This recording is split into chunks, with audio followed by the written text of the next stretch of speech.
நண்பர்களே அனைவருக்கும் வணக்கம். நம் பதிவை பிடித்திருந்தால் லைக் பண்ணுங்கள், ஷேர் பண்ணுங்கள், சப்ஸ்கிரைப் பண்ணுங்கள். நண்பர்களே, ஒரு வழியாக 2023 டிஎன்பிஎஸ்சி குரூப் 2 மற்றும் 2A ரிசல்ட்டு வெளியிடப்பட்டு அதற்கான அதிகாரப்பூர்வ அறிவிப்பும் எல்லாமே வெளியாகிவிட்டது. அடுத்து எதிர்பார்க்கக்கூடிய புதிய அறிவிப்பு எப்போது அப்படின்ற மாதிரி தான் அந்த பதிவில் பார்க்க போகிறோம்.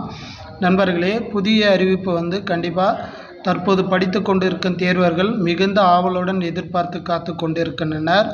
கண்டிப்பாக மே மாத இறுதிக்குள்ள புதிய அறிவிப்பு வெளியாகும் அப்படின்ற மாதிரி தெரிய வருகிறது. அதேமாரி தோராயமாக ஒரு 5000 காலி பணியிடங்கள் வாய்ப்புகள் இருக்குது அப்படின்ற மாதிரி தகவல் வெளியாகியுள்ளது. எது எப்படி இருந்தாலும் முன்ன பின்ன அந்த காலி பணியிடங்களின் எண்ணிக்கை இருக்கும். நாம் இப்போ சொல்வது தோராயமாகத்தான், சரிங்களா? எனவே நீங்கள் காலி பணியிடங்கள் வைத்துக்கொண்டு நீங்கள் படிக்க ஆரம்பிக்காதீர்கள்.